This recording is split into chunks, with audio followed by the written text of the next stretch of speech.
आज Doubtnut app download करें। Doubtnut पर अपने सभी गणित, रसायन विज्ञान, भौतिक विज्ञान और जीव विज्ञान के डाउट्स का करो सफाया। बस प्रश्न की फोटो खींचो, एक ही प्रश्न को क्रॉप करो और तुरंत वीडियो सोल्यूशन पाओ। अभी डाउनलोड करें। नमस्कार दोस्तों, हमारा प्रश्न यहाँ पर चित्र ए में 1 मीटर छड़ आधी लकड़ी तथा आधी स्टील की बनी हुई है। लकड़ी के भाग में छड़ ओ बिंदु से किलकित है तथा स्टील के भाग के किनारे पर बल F लगाया जाता है। चित्र बी में छड़ स्टील भाग के O डैश बिंदु से किलकित है तथा समान बल लकड़ी वाले भाग किनारे पर लगाया जाता है। तो क्षैतिज तल में ए में अधिक कोणीय त्वरण उत्पन्न होगा। देखो हमारा प्रश्न क्या कह रहा है कि हमने ए भाग देख रखा है, ए भाग यहाँ पर हमारा है, उस पर बिंदु ओ है जो कि लकड़ी के अंदर है। यहाँ पर स्टील आधा तो हमारा लकड़ी का आधा स्टील का है ओ, और यहाँ पर हमारे पास क्या है कि एक बल लगाया हमने स्टील पे और ओ को हमने किलकित कर दिया। अब दूसरा भाग हमने क्या किया कि इन दोनों को बदल दिया, तो एक स्टील का कर दिया, स्टील में हमने ओ डैश लिया और यहाँ पर पी डैश है, ठीक है। और लकड़ी का भाग हमारा क्या है कि यहाँ पर एफ लगा रहा है, लकड़ी के भाग पर हमारा बल एफ लग रहा है। तो किस में अधिक कोणीय त्वरण उत्पन्न होगा? अब देखो कोणीय त्वरण हमारा जो होता है वो क्या होता है? कोणीय त्वरण। तो कोणीय त्वरण के लिए हम क्या लिख सकते हैं? हमें पता है कि आघूर्ण जो होता है, आघूर्ण वो होता है टो, और बराबर किस प्रकार लिखते हैं? आई गुना अल्फा। आई यहाँ पर क्या होता है? आई होता है हमारा यहाँ पर जड़त्व आघूर्ण, जड़त्व आघूर्ण, और अल्फा हमारा क्या होता है? कोणीय त्वरण। तो यहाँ से हमारे अल्फा क्या निकल गया है? अल्फा बराबर हम कहेंगे कि टो बटा आई, ठीक है। तो अब देख लेते हैं कि किसका आघूर्ण यहाँ पर ज़्यादा होगा, किसका कम होगा। तो अब देखो यहाँ पर हो क्या रहा है, जैसे कि हमने ओ को किलकित किया है और यहाँ पर जो लकड़ी है और स्टील है, तो स्टील में ओ डैश यहाँ पर किलकित है और ये दो चित्र है हमारे पास। अब क्या करते हैं कि जैसे कि इसके द्रव्यमान की बात करते हैं, इसका द्रव्यमान कहीं पर यहाँ पर होगा, स्टील का ये हो गया हमारा, इसका लकड़ी का जो द्रव्यमान है यहाँ पर होगा। ऐसे ही अगर मैं इसका बनाना चाहूँ तो इसका हमारा कितना हो जाएगा? ये हो जाएगा हमारा स्टील का और ये हो जाएगा हमारा लकड़ी का, ठीक है। तो हमने यहाँ पर लिया है कि अगर ये वाला भाग हमारा लकड़ी का, अगर जो द्रव्यमान है वो m है, m1 है, तो यहाँ पर भी m1 ही लेना पड़ेगा। और ये हमारा क्या है? m2 है, तो ये भी हमें m2 लेना पड़ेगा। तो ये हो जाएगा m1g, ये हो जाएगा m2g, ये हो जाएगा हमारा m2g और ये हो जाएगा m1g। अब क्या हो गया कि ये दो भाग तो हो गए हमारे, बल एक ऊपर की तरफ इसमें भी लग रहा है, इसमें भी लग रहा है, तो ये बल हमारा F हो गया, ठीक है, ये F बल हो गया। तो इस प्रकार हो गया। अगर मैं आघूर्ण की बात करना चाहूँ तो आघूर्ण किस प्रकार दिया जाता है? देखो कोई भी बिंदु होता है, इस प्रकार हमने कोई ली, एक छड़ ले ली, ठीक है। अब छड़ हो गया तो छड़ का कोई न कोई द्रव्यमान केंद्र भी होगा, यहाँ पर बिल्कुल बीच में हो जाता है, और ये जो द्रव्यमान है उसके कारण हमारा mg लगा और ये हमारा किलकित भाग है, तो इसके कारण आघूर्ण कितना आ जाएगा? ये वाले जो द्रव्यमान केंद्र से दूरी मान लिया कि r है, तो mg r, ये हमारा आघूर्ण आ जाएगा, ठीक है, आघूर्ण। ऐसे ही इसमें भी देखना पड़ेगा। अगर इन दोनों की द्रव्यमान केंद्र की बात करूँ तो देखो स्टील का भार जो होता है वो ज़्यादा होता है, हमें पता है, तो द्रव्यमान केंद्र कहीं यहाँ पर आना चाहिए, ठीक है। इसमें हमारा द्रव्यमान केंद्र यहाँ पर आना चाहिए, ठीक है। तो अगर इसमें ये वाला द्रव्यमान केंद्र यहाँ पर आ रहा है, ये वाला भाग हमारा द्रव्यमान केंद्र का है, तो इसका जो m, इन दोनों का जो द्रव्यमान है m है और ये मान लिया g है, और इसका जो द्रव्यमान है हमारा m है और ये g है। तो अब इनको लगाने की जरूरत नहीं पड़ेगी मुझे, ठीक है, ये वाला भाग हटा सकता हूँ मैं, तो ये वाले मैंने हटा दिए। मैं सारे द्रव्यमान क्या मान रहा हूँ? m मान रहा हूँ, ठीक है। तो एक तरह से अब अगर मैं आघूर्ण की बात करना चाहता हूँ ओ बिंदु से, तो देखो ये वाली जो दूरी है मान लिया r है, तो r किस में ज़्यादा है हमारी? r हमारी, देखो ये वाली दूरी जो है F बल है वो तो आघूर्ण दे ही रहा है, ठीक है, इसमें भी उतना ही आघूर्ण मिल रहा है, इसके कारण इसमें भी इतना आघूर्ण मिल रहा है।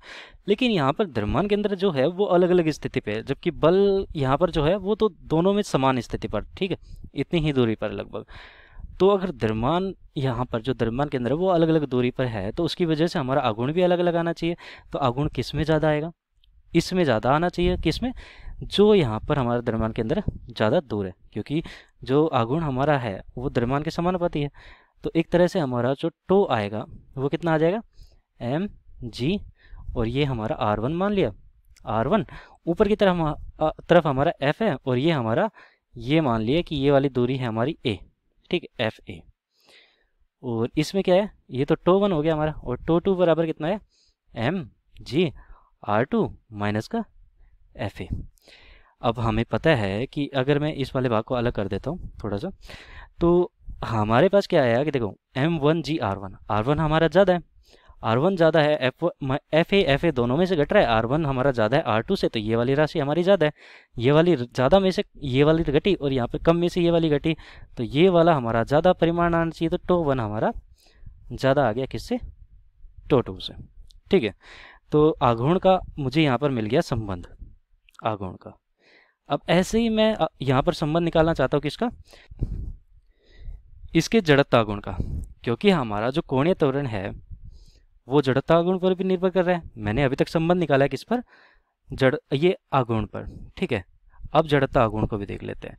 तो जड़त्व आघूर्ण जो है, जड़त्व आघूर्ण, जड़त्व आघूर्ण क्या होता है, देखो यहाँ पर हमारा M द्रव्यमान है, R दूरी पर है। ठीक है, द्रव्यमान केंद्र यहाँ पर है, R दूरी पर है और O से यहाँ पर किलकित है, तो ये क्या हो जाएगा M1 M और ये R1 का स्क्वायर, ये हमारा जड़ता आघूर्ण आ गया। ठीक है, अब इसमें भी ऐसा ही होगा कि ये वाली जो दूरी है R2 है, तो O डैश से यहाँ पर किलकित है, तो ये तो I1 हमारा जड़ता आघूर्ण आ गया, तो पहले वाले के लिए I2 हमारा कितना आ जाएगा, M तो द्रव्यमान है, देखो M तो द्रव्यमान है, ये M द्रव्यमान कितनी दूरी पर रखा है, R2 दूरी पर रखा हुआ है, तो R2 का स्क्वायर।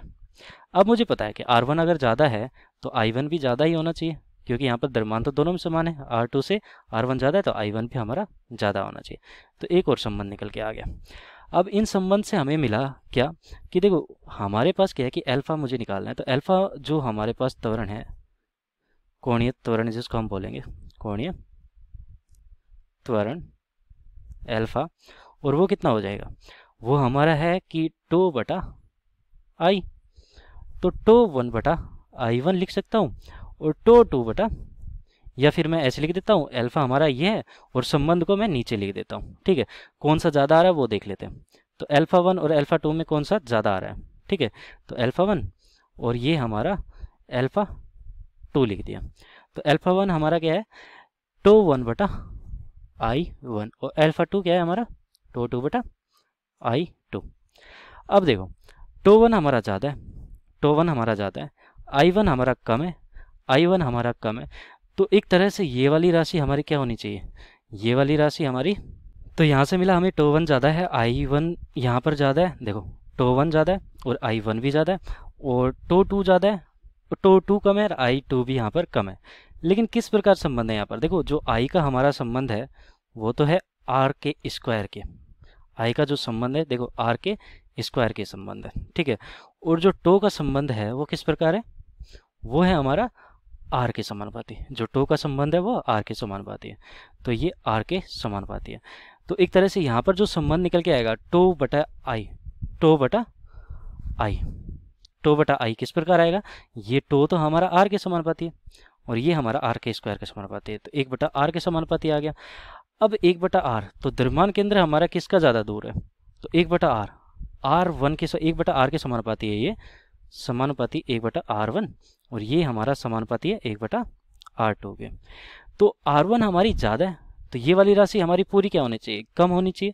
तो इसका मतलब कि ये इस प्रकार कर सकता हूँ, ये वाली पूरी राशि हमारी कम आ गई क्योंकि R1 का मान ज़्यादा है, तो ये वाले अगर पूरी राशि कम आ चुकी है तो ये वाला संबंध हमारा कोणीय त्वरण का जो आया वो हमारा ज़्यादा आना चाहिए, किसके लिए, दूसरे के लिए। तो कोणीय त्वरण हमारा दूसरे के लिए अधिक होगा। तो बी में जो बी चित्र है ये वाला, बी में अधिक कोणीय त्वरण उत्पन्न होगा, तो बी विकल्प हमारा सही हो जाएगा। ए में यहाँ पर गलत हो जाएगा, दोनों में समान कोणीय त्वरण उत्पन्न होगा, ये भी गलत हो जाएगा। सूचना अपूर्ण है तो ये भी गलत हो जाएगा, तो बी विकल्प हमारा सही उत्तर हो जाएगा। धन्यवाद। कक्षा 6 से 12वीं से लेकर नीट, IIT, JEE वो एडवांस के लेवल तक 1 करोड़ से ज्यादा छात्रों का भरोसा। आज ही डाउनलोड करें डाउटनेट ऐप या व्हाट्सएप करें अपने सारे डाउट्स 8400 400 400 पर।